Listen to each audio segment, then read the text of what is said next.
Evening, people. How are you? Welcome. Episode 67 of the Sports Therapy Association podcast. Hope you are well. We'll give a couple of moments for people who are joining us live to join the room. Don't forget, if you do want to join us live, you can join via the Facebook page for Sports Therapy Association, or you can join us via the live YouTube stream at the Sports Therapy Association YouTube channel. But if you don't want to join us live, or you're in a different time zone or something, then obviously, as some of you are doing now, hopefully you can listen to the audio on the podcast. If you do listen to the podcast and you enjoy it, then do please, I say this every week, if you like what we do, then leave us a rating, because it just helps the podcast raise in the Google ranking and everything. That's really important. So I appreciate that in advance. Right, so whilst people are filling up the live room, my name is Matt Phillips. I'm the creator of RunCheckLive.com and the host for Sports Therapy Association podcast. This particular podcast happens every Tuesday at 8 o'clock. It has done for 67 weeks in a row now. Consistency, the key to success, and certainly in terms of feedback and regular people joining us live, it's been a fantastic success throughout the last 52 weeks plus, so a year and 15 weeks so far, which is amazing. It's flown by. Happens, like I say, every Tuesday at 8 o'clock. If you do want to join us live, then you don't have to be a Sports Therapy Association member. You don't even have to be a sports therapist. It's appeals, and we welcome anybody who works in healthcare provision, particularly if it's soft tissue therapy that you do. So before we start with tonight's show, just a big thanks for last week's guest, Jamie Johnston of the Massage Therapist Development Centre, shortened conveniently to the MTDC. Jamie came back since his episode 42 in March, where he was talking about how to stay evidence informed. And last week he talked about the fear avoidance model, which was a fantastic, as promised, episode, which kind of puts so many of the things we've been talking about together with regards to the biopsychosocial model. If you're not aware of it, then essentially what we're talking about is the importance of realizing that clients or patients in fear may start avoiding stuff, which is good in the short term, because it means if you have sprained your ankle, you're not going to go for a massive run across the downs or something and do it again. But long-term avoidance can lead to complications. It can stop you from doing the activity you want to recover fully. And as we talked about last week with Jamie, it can have serious repercussions in the sense of stress, anxiety, depression, losing your job, even down the road. And sadly, we've seen patients this is affected, losing livelihoods, careers, professions, and basically meaning to life, without sounding too deep. So it's really important as a therapist that part of the care we are providing is to realize that what we say, what we do, the exercises we give need to take into account that the person in front of us in pain could be afraid, and we need to remind them of the robustness of their body in order to help them reach full recovery. So if you missed it, then do check it out. It's on YouTube if you like the video. It's on the STA website, which is thesta.co.uk. And also you can listen to the podcast, obviously, on all popular podcast apps. Right, that done. Tonight, drum roll, sports therapists, stop pretending to be physios. As expected, this has caused some nice clickbait. I'm always slagging off clickbait on social media, but this week I joined the masses and I put something out there which I knew would antagonize people. And happily, we have had a few people emailing us going, "Oi, what are you talking about? It's supposed to be on our side. What's all this about? Stop pretending to be physios." But this is a nice lesson in don't just read the abstract, look at the whole study, because the gentleman who we have with us tonight, Dr. David Rhodes, tweeted this in context, and there was a fascinating thread, which as soon as I read it, I thought, wow, this guy, we got to get on the show, as you will see soon. For those of you who aren't aware, Dr. David Rhodes is the course lead in Doctor of Professional Studies in Elite Performance at the University of Central Lancashire, qualified as a sports scientist in 2003, the Masters in 2008, the PhD 2017, and also has a long history of consultancy roles within football, including Salford and currently Motherwell as head of medicine and performance. That's where the intro is going to stop, because I haven't got a clue about football and don't really watch it. So I'm already feeling embarrassed to even mention two football teams that I don't know, but that's okay. I know what I know. So I'm going to introduce you and bring up Dr. David Rhodes, and also with us will be Gary Benson, founder of the Sports Therapy Association. Right, let's bring this gentleman up.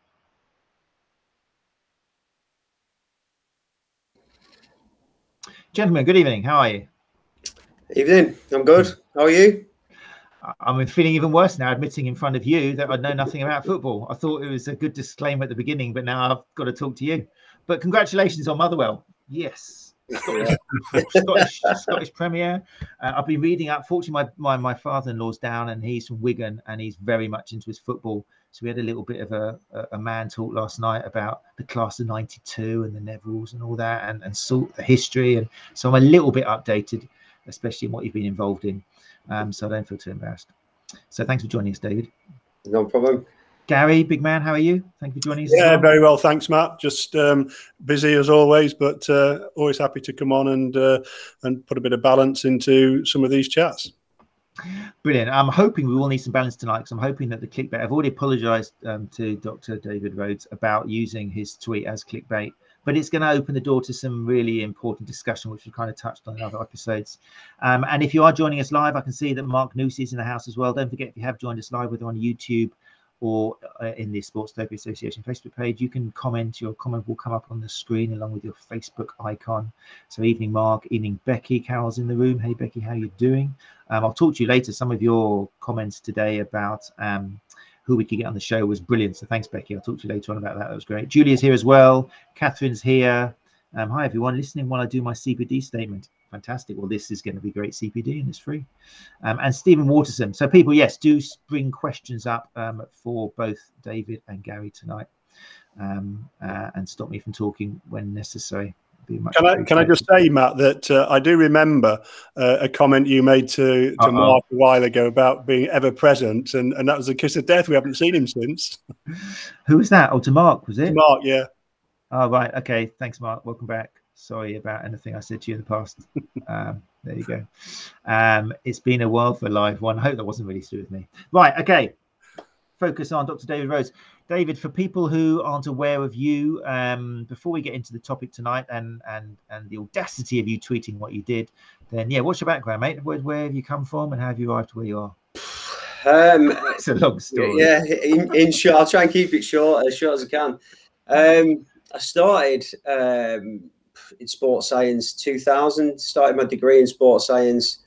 Really enjoyed it. I was just a sport enthusiast, just that kid who mum was always trying to push down, not trying to push down a different route, but she was trying to say there's more out there than just sport. But that was all I was focused on, all I ever wanted to do. So I did my sports science degree, and lo and behold, in 2003, when I finished, not many jobs knocking about around sports science. The sporting world isn't as large as it is now.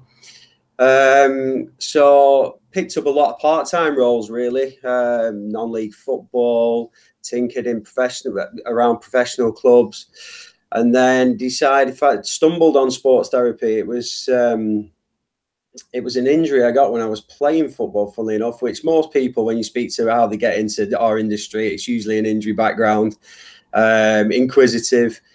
So kind of stumbled across that, liked the look of it. At the time, I was teaching as well. I was doing a PE teaching job. I picked up a PE teaching job in 2003 alongside part-time work in football. And then, yeah, started the sports therapy, and from there just launched into football full-time, and then higher education, moved out of full-time football, and then into consultancy roles into a lot of football clubs up and down the country. Fantastic. So at no point there have you said you're a physio. You're not a physiotherapist. No. Definitely not a physio. Definitely not a physio. And do you know what? Interestingly, I looked at physio when I looked at sports therapy. I looked at physio, but just didn't interest me. It wasn't me. All the general side of physio practice, the great scope of practice that they get on their degrees, but little bits of everything. Pediatrics didn't interest me. Working with the elderly, respiratory wards, stroke patients, none of that was in. My interest was purely, if I'm being tunnel vision, it was purely football, sport related. And that's where I wanted to be. That's where I wanted to work. And I think the drive and the passion that I had for it has always been there. It dwindles more. The more you work in it, it dwindles. And the older you get, it does dwindle away. And you start thinking about what's life after football. but yeah, it's been a journey that I've loved every step of it, and I've loved the challenges that I've faced with it. And one of the biggest challenges I do remember working in a football club, and it was me doing some intern work, really unpaid, in a professional football club. I remember the physio turning around saying, "You will never work in football," and that was their statement, and that was the kind of red rag to the bull. It made me want to do it more, and it made me want to prove that for our industry, sports therapists particularly, it made me want to prove that there was a place for these people in sport, because I actually believed in it a lot, and believed in it strongly, and believed what it stood for, and the competencies around the profession, and hence has led me working more and more in sport and into leaderships and leading performance teams, really. Fantastic. Okay. Right. Well, look, I think we'll, for the people who are listening to the podcast, I will read it out, but I think we'll jump straight into it maybe and just read out the tweet, as it shall now be known. And we'll bring up the screen, so anybody who didn't see it, we'll put a little bit of context. Obviously, there was more to it than just, hey, sports therapist, stop to be physios, as you'll see now from tonight's show. But let me just bring it up onto the full screen. We can still see you guys, even though it will be on the full screen. Just select it here. And here it is. Right, full screen. Okay, so quoting from David Rhodes' Twitter account, which is at Dr David _Rhodes. This was August the 28th. This is when the offence occurred, and it was, I quote, "Short thread, colon, I'm actually bemused by the sports therapy profession. Spent the last 3 weeks searching, reviewing profiles, analysing degree programs. Where have the rehab specialists gone? The sports science knowledge, the strength and conditioning competency? Stop pretending to be physios." Dun, dun, dun. Right. Talk us through it, David. Talk what leading up to this tweet. Are you this sort of person who thinks about what you put onto Twitter, or are you kind of more of an Adams Meakin character who just kind of puts whatever they're thinking at the time on? No, definitely 100% think about it. And it's something that has been burning for, I would say, since I went to UCLan in 2015, and I took over the sports therapy program at UCLan at the time, and it was a program that was in need of development. You know, it had some good people in the past working on the program, but it had gone a bit flat and a bit stale. And just I looked at the program, and it was just crying out for a revamp. It was crying out for almost defibbing, for want of a better word, and livening up. And all of my background and experiences and mistakes that I've made mainly drove me to really think about this program and where it needed to be to get these people employed, to get these people jobs. That's why people come to universities. Ultimately, they want a job at the end of it. And mum and dad, the Royal Bank of Mum and Dad won't carry on forever funding these things. So they need to be able to assuring parents they're getting value for the money as well, particularly in the current climate with the fees and the monies and where everything's at the minute. So I looked at the program, and it was crying out for more sports science in there, more S&C in there, more rehab, more application of understanding that injury process, the healing process, you know, bone healing, tissue healing, and how you can prescribe exercise at the correct times to get someone better. Because nobody ever got better with a mobilization technique on a bed. It's a short fix. It will reduce pain, but it isn't going to take it away. And the only thing that takes it away or improves an athlete, particularly my background, and apologies for this, I have worked in private practice, but I will make a lot of reference to elite sport because that's where I'm familiar with and that's where I come from. And all of it is about improving athletes, improving people, finding out where things are going wrong, correcting and making them better. And we can't make them better just by mobilizing tissue, mobilizing joints. We can't make them better doing that. We have to have a large amount of injury rehab prescription that will make these people better or improve them as athletes. And that kind of drove the development of that program. And I've sat in so many meetings, and then going back to 2011, I've sat in so many meetings where almost I can feel this frustration bubbling up about where it's going. A lot of programs in this country are delivered by physios. They are delivered by physios. A lot of the senior lecturers, a lot of the lecturers that deliver on these programs are physios. Absolutely nothing wrong with physios delivering on these programs. But what it has done is I think it's pushed the industry down a direction that it doesn't need to go down. It needs to be what it says it is ultimately, and we need to be what we say we are, and we need to understand what our profession is. And I think for me, you know, in terms of my development and my career path, and it's not the career choice of everybody, but I look at the skill set that's got me work, has got me employed, has kept me moving through. And it wasn't an obsession with being in the treatment room. And probably if people go through my feed, they will see some comments along those lines. Is there seems to be an obsession with being in the treatment room. There seems to be an obsession with running on a pitch in elite sport.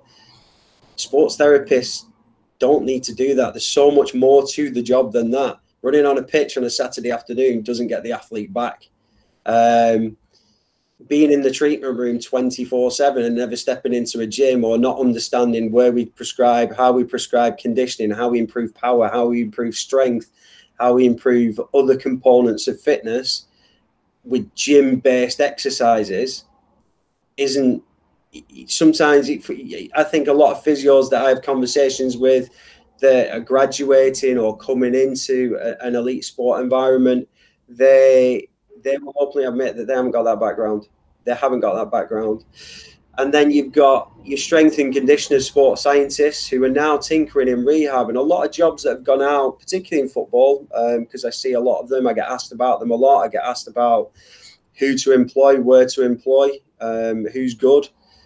And a lot of clubs now are actually putting rehab prescriptive roles in strength and conditioners job descriptions, in sports scientist job descriptions, which is completely out of their remit. And particularly with the money involved in my sport, football, it could open a huge can of worms to litigation. There could be serious repercussions in the footballing world because of it. And I think there's a lot of this now with people stepping out of not into other people's expertise intentionally, but because of the way that things have developed in the elite sport environment, is that people are now starting to dip the toes in other people's water a little bit and crossing into, you know, got physios injecting people. Well, a consultant radiologist is probably the best person to inject somebody who does it on a regular basis. We've got strength and conditioners who are prescribing rehab with no knowledge of injury or, you know, pathology or the healing process, because they don't do that in their degree programs. And then we've got, for me, the frustrations come where I feel like, from an employer's perspective, I've sat with numerous sporting directors, chief executives, chairmen, when they're looking at employment, they're looking at structures within football clubs, and everything gets talked about. Physios, strength and conditioners, sports scientists, chiropractors, podiatrists, whatever it is, whatever remit they are, doctors. But what seems to fall under the net a lot is sports therapy. And when you mention the word sports therapy, everybody's going, oh, what's a sports therapist? Who are they? What do they do? And then when you start talking about what these people can offer and what they can do, oh, that's fabulous, because we can almost kill two birds with one stone here. We've got somebody who can deliver strength and conditioning, who can deliver sports science related work, and the work that is specific to that kind of environment, but can also apply it to an injury. Or there can be that, you know, that backup in the treatment room if it's needed, if it's particularly busy at any time. They can go in there and apply a little bit of knowledge in there. So that's where the frustration really comes from me, because there is a massive gap. There's a huge gap. And even when you talk to professionals and people within the footballing world and elite sport world, players can often find themselves floating around in a bit of a quandary, really, floating around in the middle. They've cut out of the physio room. The physio's done everything that they want to do. There's players now paying free, you know, and ready to move on and progress the rehab. And then all of a sudden they'll get hit with, and this is, you know, I'm not saying this happens at every club, but all of a sudden they'll get hit with a strength and conditioner who then just wants to absolutely hammer this player in the gym, build them, get them stronger, get them more powerful, and be quite aggressive with their approach without any consideration of the previous injury. Because as we know, injury is a consideration for up to 2 years after they've been injured. And what do we see a lot of in the literature now? We see a lot of recurrence of ACL injuries. We see a lot of recurrence of hamstring injuries, a lot of recurrence of muscle injuries, adductor injuries are on the rise. Gastroc, soleus are now coming into play. And we're seeing a lot of recurrence of these things. Now, is it because we haven't got enough of us sports therapists in that remit filling those gaps and joining up the gaps between the strength and conditioner and the treatment room, whoever it is who's in the treatment room? And suppose that's where everything comes from for me. And I've been going through a process at this moment in time of trying to employ or fill a gap where I or the club need and they require somebody who's got a good knowledge of injury pathology, but is very practically minded, can lead rehab effectively at this level, understand the use of GPS, force decks, groin bars, no boards, all these weird and wonderful applications that we utilize to monitor heart rate monitoring, etc., and apply it. And the pool is getting smaller and smaller and smaller of these people that can do that. And they are missing the boat massively. And I think we have a responsibility, and this is me with my university hat on now, we have a huge responsibility at universities now to look at this and go, are we meeting the demands of employment? Because I honestly do not believe that all degree programs across the country are doing that. And I think there's a big divide between what universities deliver. Some might be heavy on rehab, but then you'll get the other side of it where they're very heavy on the treatment room and emergency management and immediate management. And as much as it frustrates me, there are specialisms that people can go down within the remit. You know, sports therapy, we go, right, we look at that immediate management, we look at rehab, we look at sports science, we look at strength and conditioning principles. You could specialize in one of those areas and be very, very effective in one of those areas and be very successful in a private practice.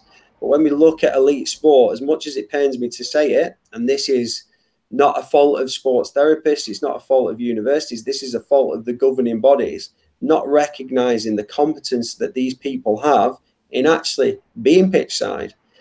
And I look at some of the stuff with the FA at the minute in terms of the level 5 immediate, their emergency aid stuff, the ATMIF stuff.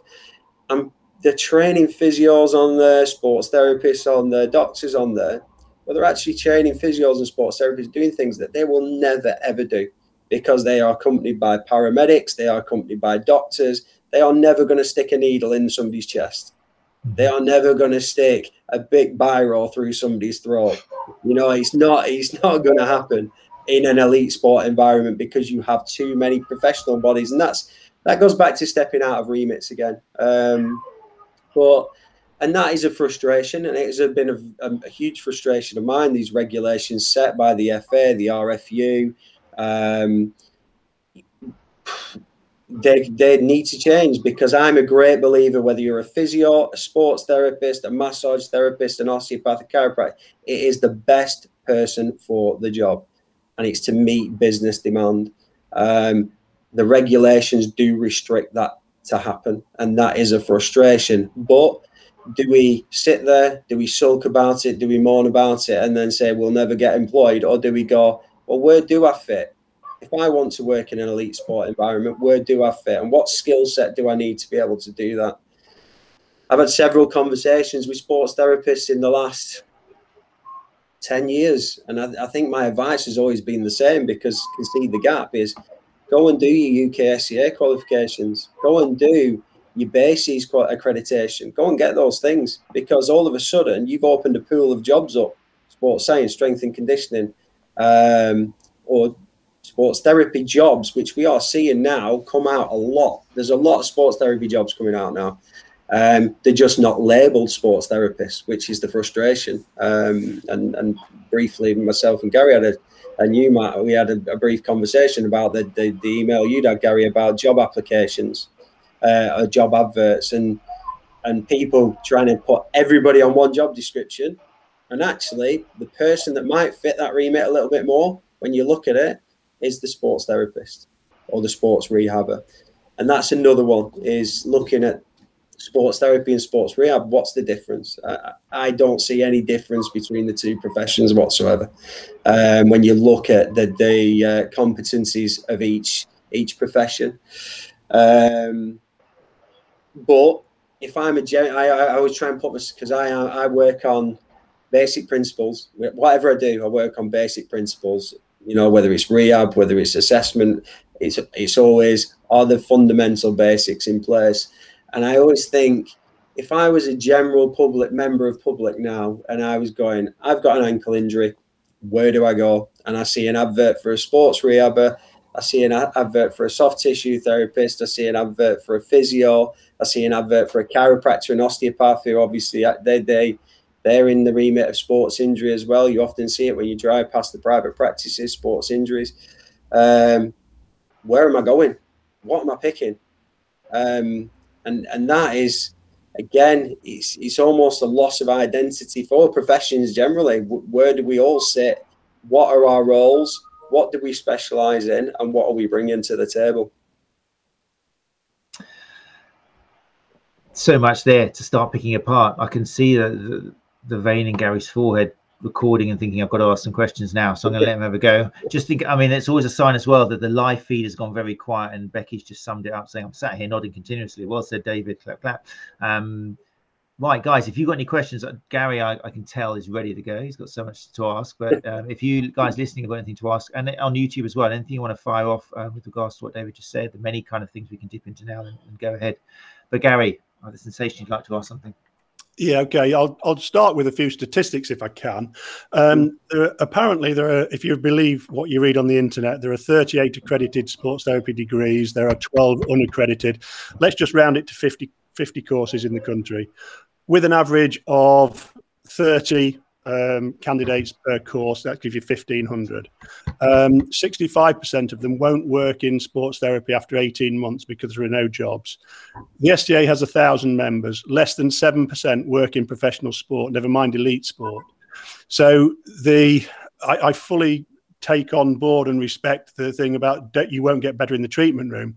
But all these people who've paid £27,000 for a 3-year education in sports therapy, who can't get into working in professional sport, who can't get into elite sport because there just isn't the jobs, they've got to do something. They've got to pay the bills. So they are, unfortunately, pushed towards private practice, and that's where they will earn their crust.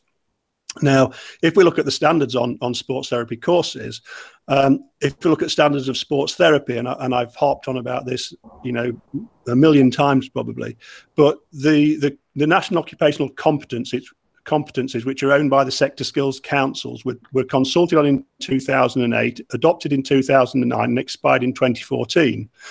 Since then, there's been no will of the industry to update the occupational competencies, some of which, and I had an email about this today, still talk about pulse light therapy, magnetic therapy, infrared therapy, ultrasound, all modalities which have no evidence base of efficacy of use. So unless the industry gets its own identity and promotes its own identity, then we are on a hiding to nothing. And I do think, David, that one of your points was slightly contradictory. In earlier, you said about stepping on other people's toes, and yet your advice is to go and do the UKSCA or the BASIS accreditation when we are a sports therapist. Are we then not in danger of treading on the sports scientists or the strength and conditioning roles, or are we trying to carve out a niche that we are a jack of all trades? Because let's be honest, unless you're in elite sport, the clubs that we're talking about are only employing one person to do everything.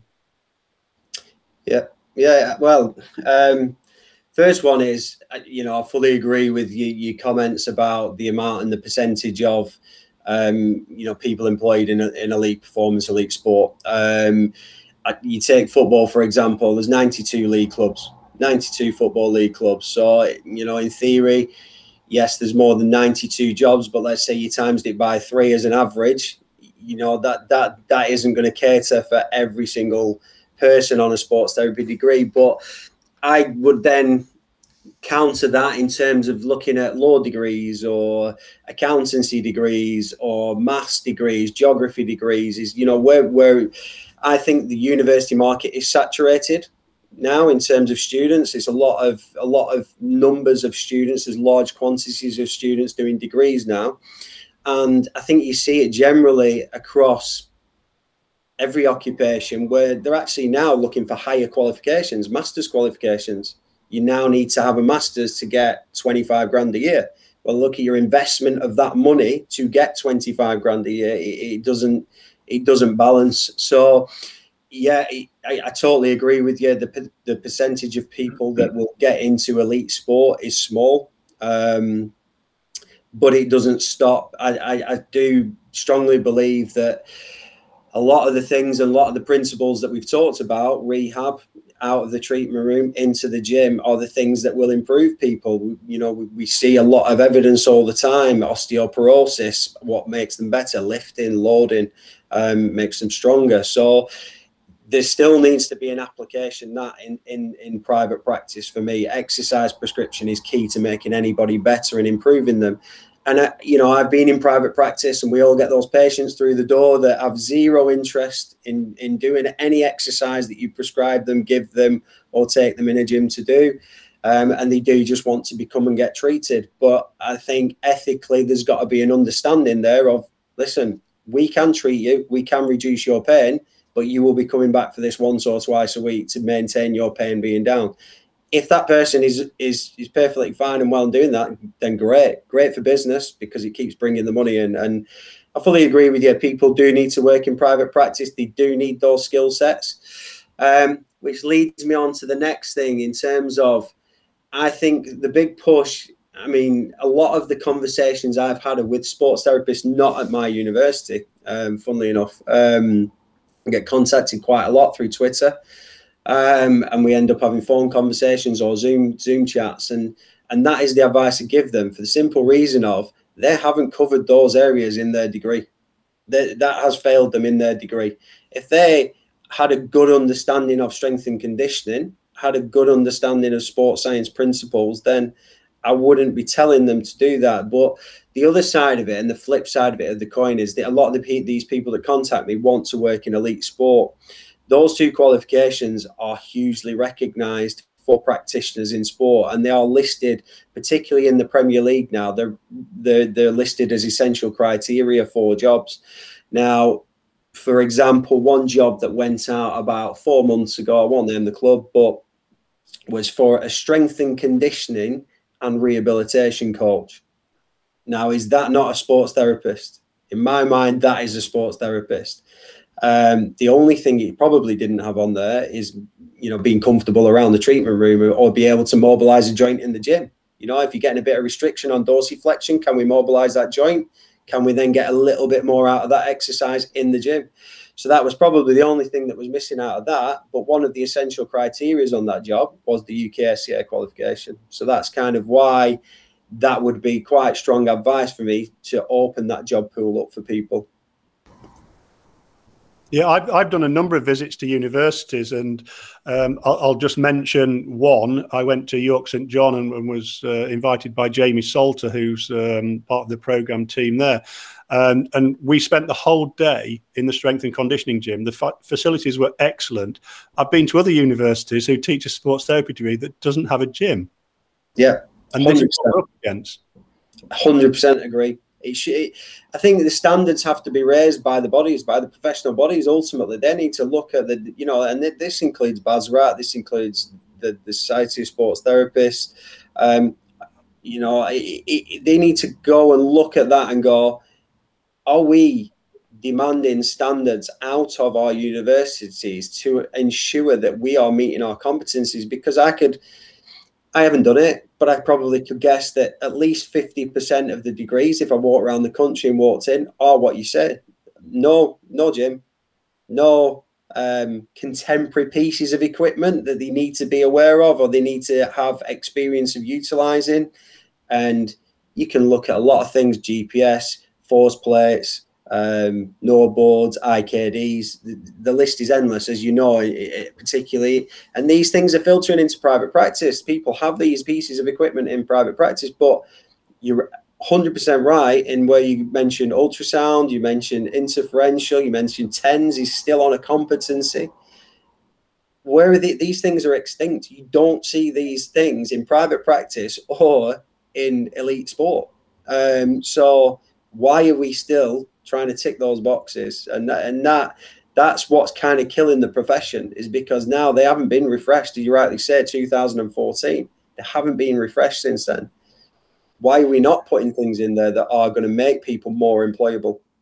Yeah, well, I spoke to a university from the south of England today via email, and they identified one of the competencies of skills for health, and it was electric modalities in a sport and activity context, and said, do we really have to teach this?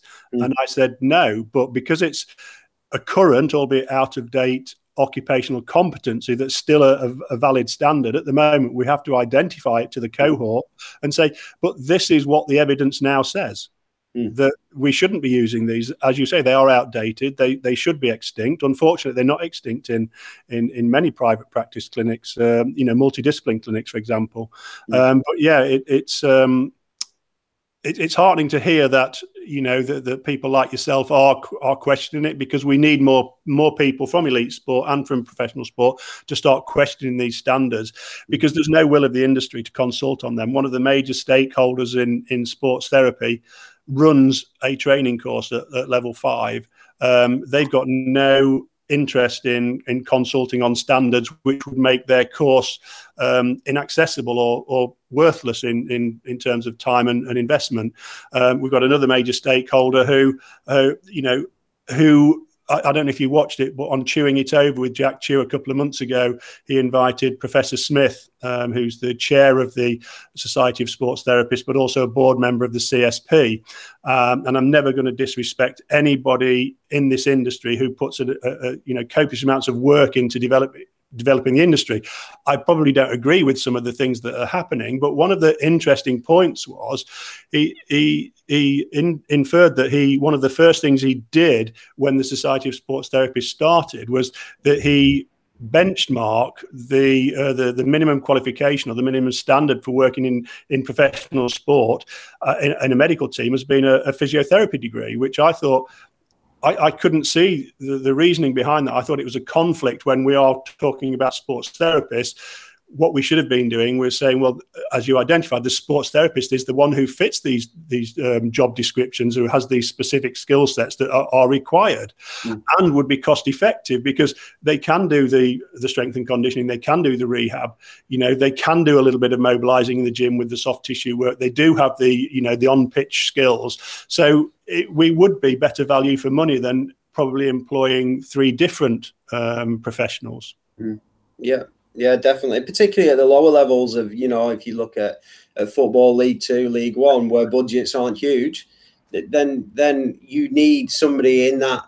A lot of clubs will just employ one physio at first team level, and that will be that person looking after the medical, the sports science, the strength and conditioning, and trying to input on all of those things. And because of budgets and because of the salary structure within the NHS for physios, because obviously they've got an eye, they've got a set salary structure. So clubs are now looking at that saying, oh, we have to pay 30 grand a year, we have to pay 35 grand a year to get somebody in.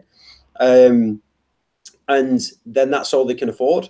But what they're attracting, or what they tend to be attracting, because they're at the lower end of that NHS scale and salary, is they're attracting graduates or 1-year qualified physios, and actually they haven't got the skill set to be able to go in there. There's a lot of physio degrees who do 6 weeks on musculoskeletal, and now they're going into an environment where all they are going to see is musculoskeletal injury or musculoskeletal problems, and they're asked to diagnose, treat, condition, return to play all of the things that sports therapists would spend 3 years doing on their degree program. And they would be analysing, looking at in depth of how they improve or return that person effectively to full function, and to tick the boxes of what the clubs or the elite environments want, which is they want value for money out of the extortionate wages that they pay their players.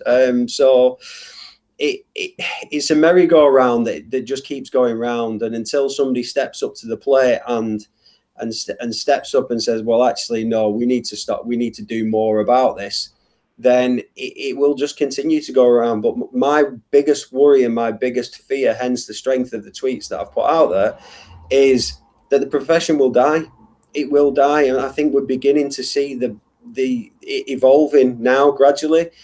Strength and conditioners are getting these rehab roles. Sports scientists are getting these rehab roles. They're not being advertised as sports therapy roles. And even though they're, you know, I see a lot of lecturers going on there retweeting, saying sports therapists, get your job applications in for this. This is a sport. It should be on the title of the job description.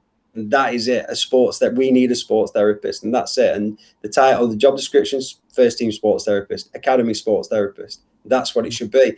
But what we're seeing a lot of is casual academy sports therapist. To do what? To run on the pitch, to manage the injury, to get them into the treatment room and pass it on to the physio, and then to go and stand pitch side and get soaking wet and freezing cold on a Tuesday night. And that's what we're seeing a lot of. And that is where or we're seeing soft tissue therapist, essential criteria, undergraduate degree in sports therapy. And they're the jobs that we're seeing. So we're being tagged with two straws, really, in the fact that it's either you're going to be doing massage in a treatment room 2 afternoons or 3 afternoons a week or every day, or you're going to be stood pitch side, just filtering, acting as a go-between, really, because the physio is inside dealing with whatever they're dealing with. So you're just fetching from the pitch, putting in the treatment room, going back, standing on the pitch side again. Now, for me, if I was 21, 22 again, and I'm looking at that, I'm thinking, well, what am I doing in 10 years' time? Where am I in 5 years' time? And actually, you look at the structure now of elite sport, and I don't think we're too far away from performance directors being introduced in football. I don't think we are too far away from that. We've got sporting directors. I think it's crying out for that American model of a performance director. But even like heads of performance now, what happens a lot is physios get shunted into those roles because they've been at the clubs a long time. They've got an understanding of the game. They have developed, no doubt, they've developed the rehab skills and, you know, their understanding of the principles that we've talked about tonight. And then they can go into these heads of performance roles. There's an immediate block for a sports therapist to go into there. But actually, my argument would be, who's the best type of person to have in that role? Somebody with a good understanding of sports science, strength and conditioning, and injury, because you can make a balanced decision about what you think should be happening with your team or your player that you're managing or your group of players that are managing. And that's where I am at the minute. Is I sit in that role, and I've and I don't want this to come across an attack on any profession, any way, shape, or form. I work with some fantastic physios. I work with some fantastic strength and conditioners, sports scientists, sports therapists, and they're great and they're all superb in their remits. But I sit above that now, and I kind of make the decisions. And sometimes there is a disagreement between the physio and the strength and conditioner, because physio wants to hold back, the strength and conditioner wants to pull off.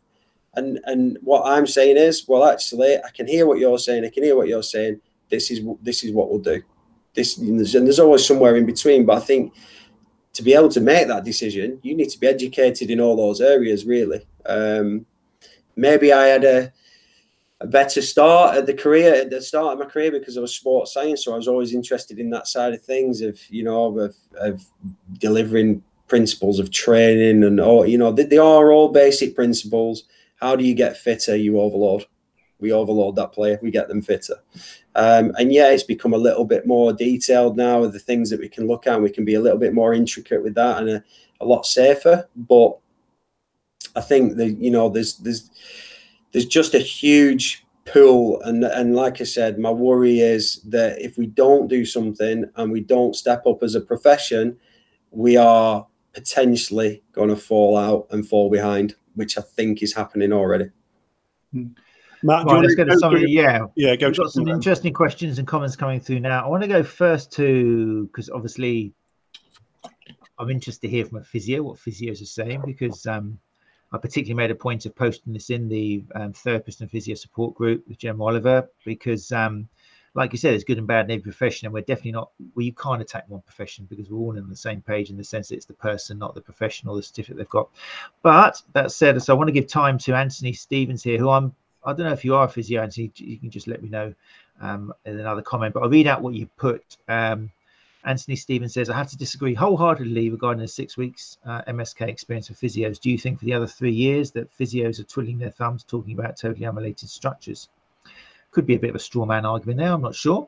But is that what you're saying, David, that they're twiddling their thumbs? No, absolutely not. The scope of practice, you know, I've been involved in development and validation of physio programs, and I know what the physio programs look like. They'll cover a lot of scope in terms of pediatrics, stroke, the elderly, respiratory. There's lots of different areas that they cover, and again, there's a lot of difference between physio programs. Some will do more MSK than others. It very much depends on the team of lecturers that they've got there. It's probably similar to sports therapy in a lot of respects, in the fact that if you've got a team of physios that are all treatment, assessment treatment, MSK based, treatment room based, for want of a better expression, then you're going to get a sports therapy degree program that's very centered around that. And that's a piece of advice I always give to people that ask me about going on to sports therapy programs, physio programs, is depending on what you want to be when you finish that program, have a look at your skill set of your lecturers, have a look at their backgrounds, see what they are about, and see if that suits you. And actually don't go to the university that you think is the best university. Go to the university that is the best fit for you in terms of where you want to be in your career or where you think you want to be. So I think, you know, in response to Anthony there, listen, you know, sports therapists do spend 3 years doing MSK and solid MSK, and that's what they look at. Physios don't do that because they've got a hell of a lot of other things that they need to consider to be effective practitioners in their remit.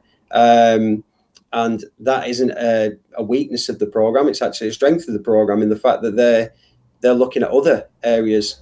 But it's one thing that they need to do to be a physio.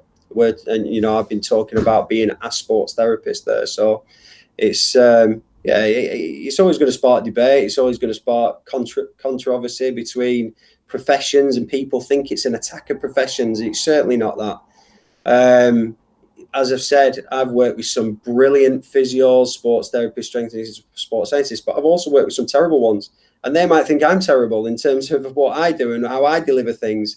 And that just means we're not a good fit as a team. But there is a whole circle there where there is a place for everybody. But people have to be clear in terms of what their remits are. And I've had conversations with several governing bodies across elite sport, and there is general concern now about the remit of practitioners and what practitioners are doing. And this is from doctors right through the chain of sports science, strength and conditioning, sports therapy, physio. They are concerned about what people are doing in practice. It's such a shame that it's got to the stage that people are thinking, oh, should I do sports therapy or physiotherapy? And they've got this idea that there's a difficult decision to make there. But what you said makes it quite clear that they're very different. And when I speak to students who are interested and not quite sure, most of the people who go on to sports therapy with me or sports massage therapy are like, oh, but I think I want to be a physio. I really don't know what to do. And even though I try and help them, say, well, look, you go to a gym, you love exercise, you want to work with sport, you're not interested in, like you say, working with children or the elderly or intensive care or blah, blah, blah. You want to work with sport. So why are you considering physiotherapy? Why do you want to spend, I mean, physiotherapy is going to cover all this stuff you're not interested in now. And even after that conversation and saying it to them, obviously I'm not explaining myself very well because they're still walking away thinking, oh yeah, but I think I need to be a physio. There's this massive, it's like we've talked about before, this imposter syndrome, or this idea that physiotherapy is the ultimate and anything you do underneath is inferior. And as we've talked about before, it's, we can't just sit back and whinge and complain about it. We've got to sing and shout out more about what a sports therapist does. And if we do jobs, I've worked with a football team for a while, and every time the players and the manager call me oh, physio, I'm not a physio. I purposely got a jacket with sports therapist on the back, so I'll be running down the side and they'll see I was a sports therapist. Whereas I know that other people just go with it, and even clients will say, oh yeah, well, I decided to come and see because I knew I needed to see a physio, and they'll just let it go because I think it's not important. But that, I think, is a really important factor. We as sports therapists need to be more proud of what we do and recognize that it's not that one's better than physio or worse. They're totally different careers. You know? And I think we're seeing it in the NHS. I've been involved. I was involved about 3 years ago with, I can't remember the company's name, but it doesn't really matter. But they were heavily involved with NHS and employment of staff within the NHS, and they recognised the need for sports rehabilitators, sports therapists within the NHS, and we are seeing that. And the jobs seem to come out a little bit more down south, but that tends to be the pattern. It works up, it works from London and starts creeping its way back up the country. But we are seeing job adverts out there for sports rehabilitators, sports therapists to go in and do those rehab roles within the NHS. And are working alongside physios. It was very interesting, that conversation, because they wanted them alongside the physios. They didn't want to be above them. They didn't want to be below them. It was alongside, and they were looking at salary and pay structure to try and generate those jobs and get the PCTs to buy into those job pathways for therapists and rehabilitators to go in. And my understanding of it, and I might be completely wrong here because I'm stepping out of my remit a little bit, but PCTs have a decision on how they spend their budgets. So if they see value for that profession and that role, they can go and advertise for that role, put those people in place and put them on identical pay scales to, for example, physios, and work through the bands as physios do. But that was a huge thing for me, because that was a real recognition of, hang on a minute, physios, fantastic doing their job in there, but actually there's a need to stop these people coming back. So let's rehabilitate them, let's educate them, and let's give them prescriptive exercise and work them through those processes that we're seeing. And hopefully that will ease the demand on the NHS. And that was kind of the simplistic theory behind it. It sounds great in practice, a lot more difficult to implement in that environment, definitely. But it was just that recognition that was a real light bulb, and it was like, wow, are we getting somewhere? Is this moving forward? But actually now I think as universities and as bodies, I think we're actually failing that drive that came and that push that came for those jobs. We're actually now failing it because we're not getting our sports therapists across universities unilaterally standardized and saying this is what needs to be covered. And we're still seeing ultrasound, interferential, TENS, etc., that we don't need to see. Matt, I think Emily Osborne makes a point. I'll read it out. I think there is a large issue with students worrying about not getting jobs post-grad. A lot of my classmates have gone on to do physio masters just so they can apply for MSK-based jobs. It's really sad to see. I mean, my response to that, Emily, would be that, you know, this is not a new thing. And if one of my 5 kids was looking at a sports therapy degree, I'd be asking them, what are the job prospects on completion? You know, where is the £27,000 investment and 3 years of your time going to lead to? And you identify another problem with academia, in my opinion, that people who do a sports therapy degree then go on to a physio masters or a sports therapy or a sports science masters, particularly if it's a funded place, will be expected to teach on the sports therapy undergraduate program, even though they're not occupationally competent sports therapists, even though they may never have done that role. They will be involved in the teaching. And I think that is one of the biggest problems in our industry. But, you know, I gave some statistics before. There aren't that many jobs in sports therapy, you know, in professional sport. There are some, you know, lower paid jobs in non-professional sport and amateur teams. But, you know, as I said, less than 7% of STA members work in professional sport. And, you know, I will admit that the Sports Therapy Association is part of the problem. we started off in 2014. I identified a problem in 2013 when I was working at a sort of a national council level, that people with a foundation degree in sports therapy, or what was called a 2+1, which is a foundation degree with an option to upgrade to the full degree, weren't represented by any association. The Society of Sports Therapists said that they wouldn't accept them for membership. So we began as an association for people with a foundation degree. We have, over a period of 7 years, diversified because of the level of support that we give our members, and you know, we are it is commented on a lot of the forums that we are very supportive. But part of our remit now we've widened that envelope, because we now accept members of soft tissue therapists, and we can then give them adequate guidance and with regards to progression training. So we are slightly diversifying. We are slightly, if you like, diluting the sports therapy title. But we are very clear, and we do categorize our members based on their level of education and their specific qualification. It was interesting, if you recall back with Gemma Oliver and Andy Hosgood, they were talking about the fact that, again, it was about employers looking for what people can do rather than the qualification they've done, because they were noting that there's a distinct lack of people being hired for traditional physiotherapist posts in private practice. They were asking for physios, not finding what they needed. And Gemma Oliver, physio, Andy Hosgood, physio, were saying we need to open this up, because there's a lot of sports therapists here who could fill that job because they've got what the people are asking for, but they insist to advertise it as we need a physio. Helen Stone here, I'm going to read this one out because I have directed, hopefully there's people listening to this who are in this dilemma of I want to do physiotherapy. I know at least 3 or 4 students I've got will be listening. So here's again, it's n=1. Well, no, it's n=2 now. I think that someone else mentioned it, but this is Helen Stone says, my daughter's completed her physiotherapy degree a couple of years ago, and exactly one module is 6 weeks. Those who that wish to practice MSK went on to study it further in order to specialize. It was also made clear that if you wanted to work within sports, this was not the degree to do. Now, we're not slagging off physiotherapy. We're just trying to clear it up that if you want to work in sports, I don't think anyone teaching a physiotherapy degree would necessarily viciously disagree with this. If you want to really specialize in MSK and working with sports injuries and all the other magnificent things to do with helping people involved in sports, physiotherapy is probably not the best way to spend your years. You know, go into one of the sports therapy degrees, and it's not an argument. It's not putting physios down. It's just trying to clear up this confusion. Probably all started because traditionally when we used to watch matches of the day or whatever, it was physio plastered across the back with a sponge. It's just like a bit like Hoover. It's a word that's come in to describe anybody who helps somebody in pain. It's a physio.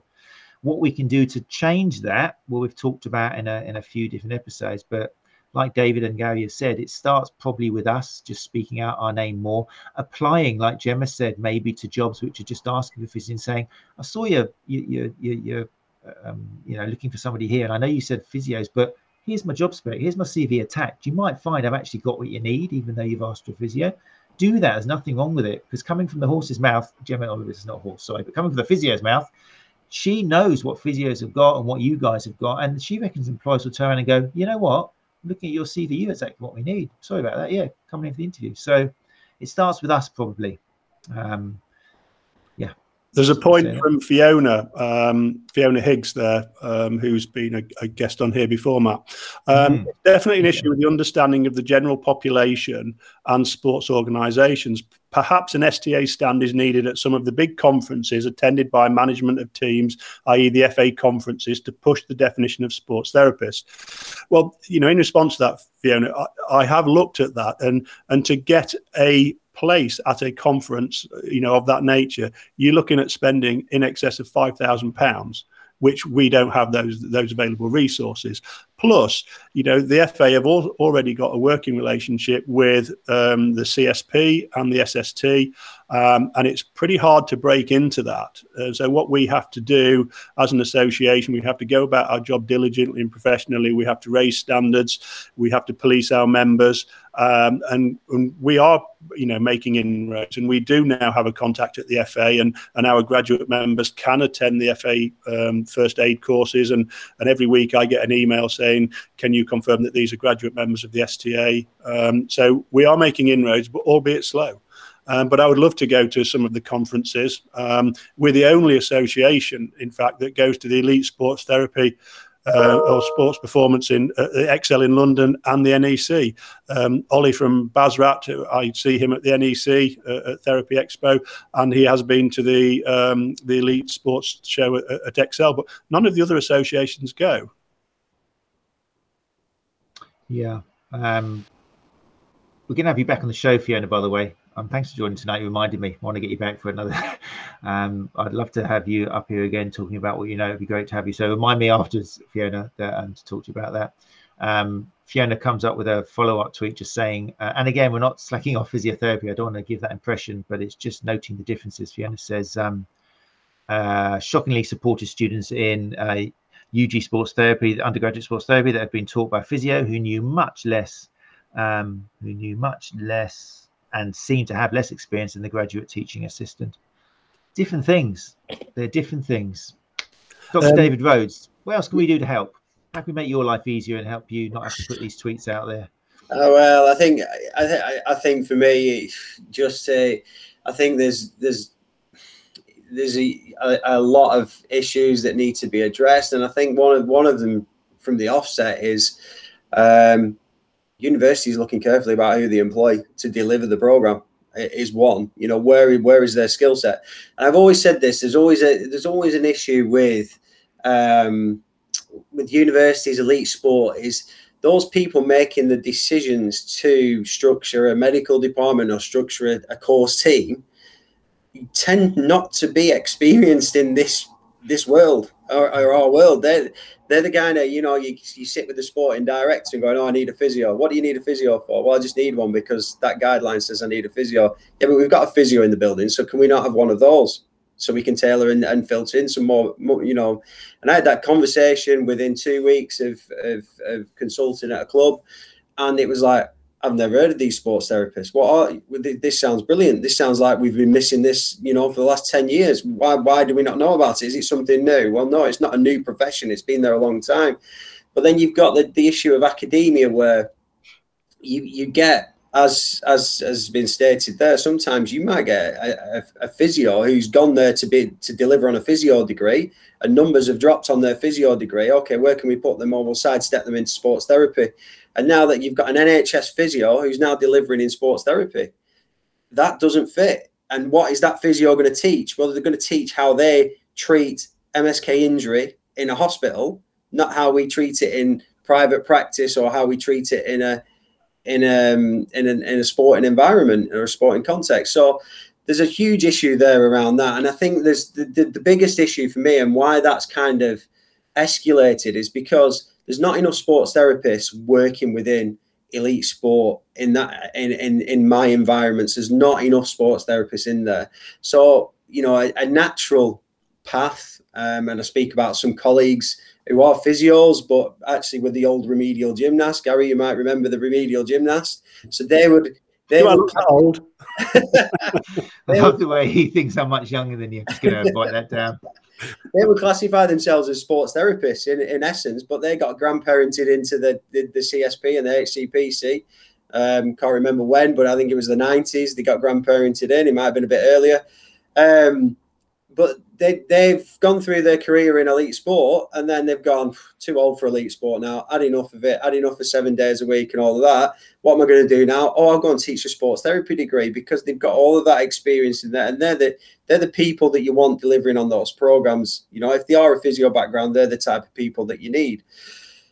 It's no good having somebody who's, you know, worked in one environment going into a completely alien environment, and they're trying to tell people, you know, this is how we do it, this is what we do, because it's not fit for employment. The more sports therapists that work in elite sport, then they're going to come out of elite sport, they're going to go into potentially academia and start teaching this stuff, but they're going to start teaching it from, and this is my issue generally with a lot of degree programs, sports science, strength and conditioning, sports therapy, sports rehab, is that you've got a lot of people working in there with actually no experience of, they've just been through the university system. You know, they've done the BSc, the MSc, they've done a PhD, and they've not zero experience of the practical world.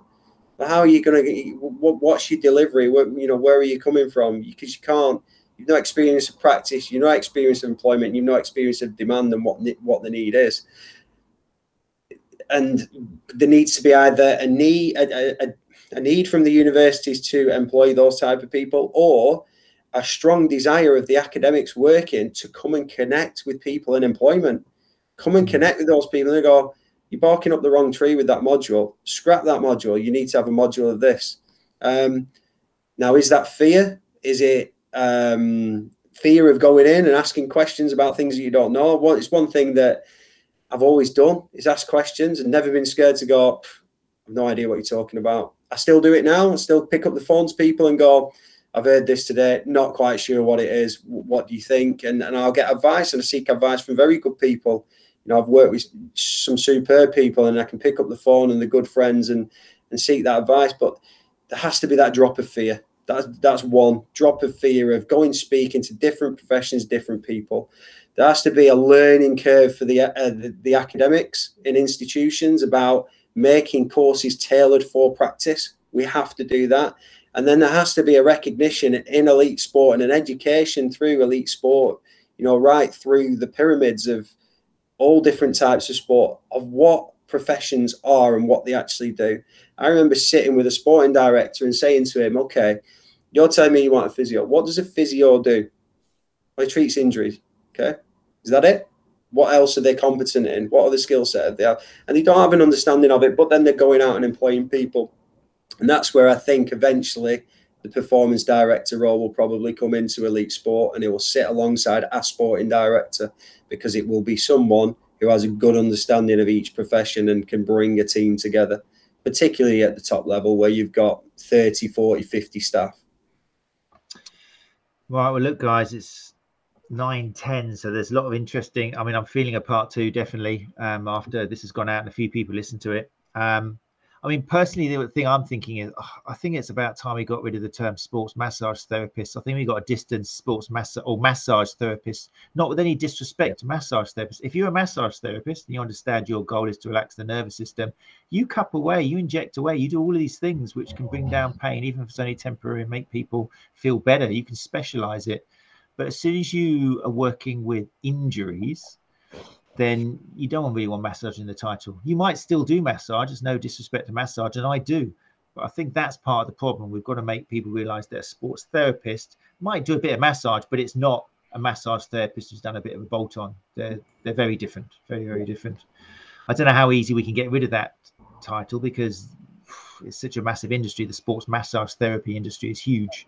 But they're the ones which are guilty of kind of keeping these myths and misconceptions and poorly devised courses alive. But yeah, I don't know. Just make sure, please, if you are a sports therapist, it's up to you if you want to use it, but don't put Instagram full of cupping and needling and all that sort of stuff. Do it if you want, but just don't add to this image. It's very difficult with Instagram to put anything as visual as cupping. It's very difficult to put anything which is going to make people look at your Instagram feed, especially if you're talking about education and listening and being empathy. It's difficult. A photo of empathy doesn't look as good as cupping. But if you really want to help the sports therapy degree, then just still do it, but don't publicize it so much. Don't make people think sports therapist, oh, look what they're doing. Another picture of some exploding muscle or something sucked up with a cup. It's just not helpful. Even needles. That's my 2-bit, because there is a responsibility in what we portray, how we portray ourselves in social media. And not if you want to do cupping course, if you want to do needling, all that stuff, great. But there's already this idea is that what sports therapists do, and it's so not. You can do it a little bit, but it's such a small part of what we do. So take responsibility, people. And I challenge everybody to do this. Go after this, Google the definition of sports therapy, and I guarantee you will find countless examples of a sports therapist uses a range of manual and electrical interventions for therapeutic effect. Yeah. We need to get a better definition out there. We'll even the word therapist is bad. Even therapist implies kind of the operator and doing things to people. And also when you put on a t-shirt, it just looks like the rapist, which you can't get away from, and that's annoying as well.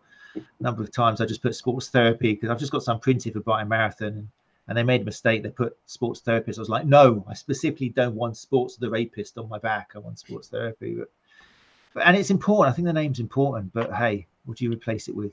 What do you replace it with? Well, I've always said I'm a facilitator. A facilitator. Yeah, that's what I'm doing. It's tricky.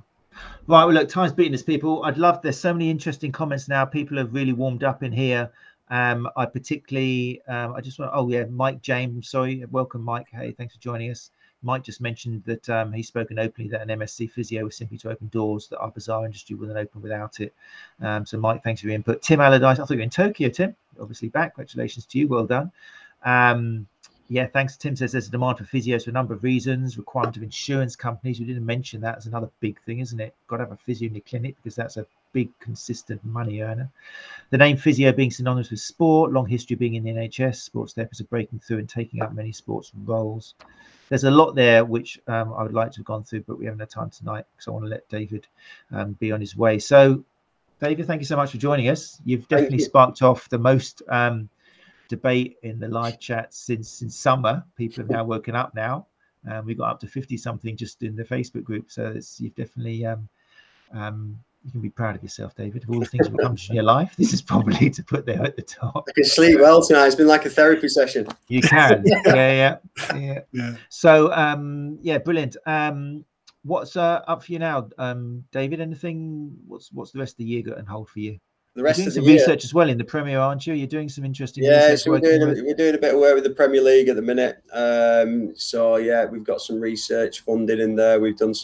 We've set up the Football Performance Hub at the university, so that's really taken off. So who knows where I'll be. I am doing the Therapy Expo. I'm doing a session at Therapy Expo in November, I think. Oh, wonderful. Oh, Come and talk to us. We're there, so yeah, let's meet up. Yeah, I'll wander over. So yeah, I've got that to do. What are you doing there? What are you talking about there? ACL rehab. Fantastic for footballers. Yeah, well, it will be centered around footballers. Yeah, it won't be old ladies. Definitely not. That's fine. That's fine. I might actually, that'll be the first presentation about football ever into my life, but I might do it for you. That'd be great.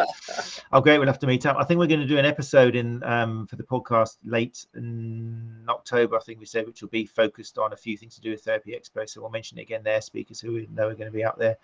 And obviously Gary will be there. I'm going to be out there this year as well, which would be nice. We've been there for quite a few years. So that's good to know. I'm glad, David. That's fantastic. We'll be able to actually see each other face to face in real life. Cool. Okay. And if people want to get in, Twitter is definitely worth following. People, if you're not following David on Twitter, is that where you're most active? Yeah, I'm only on Twitter.